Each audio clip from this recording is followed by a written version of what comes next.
കേരളത്തിലെത്തിയത് പരിചയക്കാരെ കാണാനെന്നത് മുംബൈ ഭീകരാക്രമണ കേസിലെ മുഖ്യ സൂത്രധാരൻ തഹാവൂർ റാണയുടെ മൊഴി. കേരളത്തിന് പുറമെ മുംബൈയും ഡൽഹിയും സന്ദർശിച്ചിരുന്നു. ഭീകരാക്രമണത്തിന് പിന്നിൽ ഡേവിഡ് കോൾമാൻ ഹെഡ്ലിയാണെന്നും തഹാവൂർ റാണ മൊഴി നൽകി. അന്വേഷണത്തിനായി മുംബൈ ക്രൈംബ്രാഞ്ച് സംഘം കേരളത്തിലെത്തിയേക്കും. വിനീത ബിജി നൽകും വിശദാംശങ്ങൾ. വിനീത, ഇന്ത്യയിൽ പലയിടങ്ങളിൽ ഇയാൾ സന്ദർശിച്ചു. കൊച്ചിയിലെത്തിയത് ആക്രമണ പദ്ധതിയിട്ടിട്ടാണ് എന്നൊക്കെയായിരുന്നു നേരത്തെ വിവരം. അതിനപ്പുറത്തേക്ക് കേരളത്തിൽ സുഹൃത്തുക്കൾ ഉണ്ടെന്ന് വരുമ്പോൾ ഇനി ആരാണ് ആ സുഹൃത്തുക്കൾ എന്ന തരത്തിലേക്കുള്ള അന്വേഷണത്തിലേക്ക് പോകുമല്ലോ.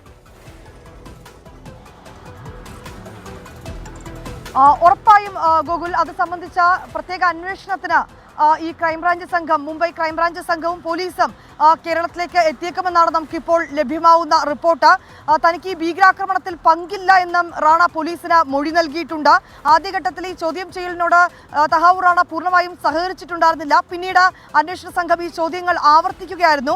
ഇതിനിടയിലാണ് തനിക്ക് ഈ ഭീകരാക്രമണത്തിൽ പങ്കില്ലെന്നും ഡേവിഡ് കോൾമാൻ ഹെഡ്ലിക്ക് മാത്രമാണ് ഇതിൽ പങ്കുള്ളതെന്നും റാണ പറഞ്ഞു. ഒപ്പം ഈ അന്വേഷണ സംഘം കേരളത്തിൽ റാണ പോയത് എന്തിനാണെന്ന് അടക്കമുള്ള കാര്യങ്ങൾ ചോദിച്ചറിഞ്ഞു. ഇതിനിടയിലാണ് താൻ കേരളത്തിൽ പോയത്. താൻ കേരളത്തിലും ഡൽഹിയിലും മുംബൈയിലും സന്ദർശനം നടത്തിയിരുന്നു. എന്നാൽ താൻ കേരളത്തിൽ പോയത് അവിടെയുള്ള ചില തൻ്റെ പരിചയക്കാരെ കാണുന്നതിന് വേണ്ടിയാണെന്നാണ് റാണ മൊഴി നൽകിയിരിക്കുന്നത്. ഈ പരിചയക്കാർ ആരാണ്, ആരെയൊക്കെയാണ് തഹാവൂർ റാണ കണ്ടത്, ഏതൊക്കെ മേഖലകളിലേക്ക് സന്ദർശനം നടത്തിയെന്ന് ഉൾപ്പെടെയുള്ള കാര്യങ്ങൾ അന്വേഷണ സംഘം വളരെ കൃത്യമായി തന്നെ പരിശോധിക്കുന്നുണ്ട്. ഇതിൻ്റെ വിശദാംശങ്ങൾ അന്വേഷണ സംഘത്തിന് ലഭ്യമായിട്ടുണ്ടെന്നാണ് നമ്മൾ മനസ്സിലാക്കുന്നത്. റാണയുടെ ആ പരിചയക്കാർ, കേരളത്തിലുള്ള പരിചയക്കാർ അന്വേഷണ സംഘത്തിൻ്റെ നിരീക്ഷണത്തിലാണെന്നും അറിയാൻ കഴിയുന്നുണ്ട്.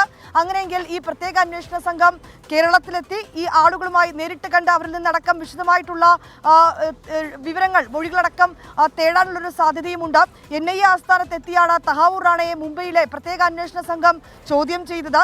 ഈ NIA കസ്റ്റഡിയിൽ കഴിയുന്ന റാണയെ ഈ കേസുമായി ബന്ധപ്പെട്ട്, കാരണം തഹാവൂർ റാണയ്ക്ക് മുംബൈയിലും ഈ സമാന കേസിൽ അന്വേഷണം നടക്കുകയാണ്. അതുകൊണ്ട് തന്നെ മുംബൈയിൽ എത്തിച്ച് ചോദ്യം ചെയ്യാനുള്ളൊരു നീക്കം ആദ്യഘട്ടത്തിലൊക്കെ തന്നെ നടത്തിയിട്ടുണ്ടായിരുന്നു. പക്ഷേ നിലവിലെ സാഹചര്യത്തിലും ഒപ്പം ഈ NIA ആസ്ഥാനത്ത് പോലും വലിയ സുരക്ഷാ ക്രമീകരണങ്ങളിലാണ് റാണ കഴിയുന്നത്. ഈ NIAയുടെ പ്രത്യേക അന്വേഷണ സംഘത്തിന് പുറമെ മറ്റൊരു ഉദ്യോഗസ്ഥന് പോലും തഹാവൂർ റാണയെ പാർപ്പിച്ചിരിക്കുന്ന പ്രത്യേക സെല്ലിൽ എത്താനോ തഹാവൂർ റാണയെ കാണാനോ പോലും അനുവാദമില്ല. ഇത്രയും സുരക്ഷാ ക്രമീകരണങ്ങളിൽ കഴിയുന്ന മുംബൈ ഭീകരാക്രമണ കേസിലെ മുഖ്യ സൂത്രധാരനെ ഒരുപക്ഷെ മുംബൈയിലേക്ക് എത്തിച്ച് ചോദ്യം ചെയ്യുകയാണെങ്കിൽ അത് നിലവിലെ സാഹചര്യത്തിൽ അത്തരത്തിലേക്കൊരു നീക്കത്തിലേക്ക് പോകേണ്ടതില്ല എന്ന അന്വേഷണ സംഘം തീരുമാനിച്ചിരുന്നു.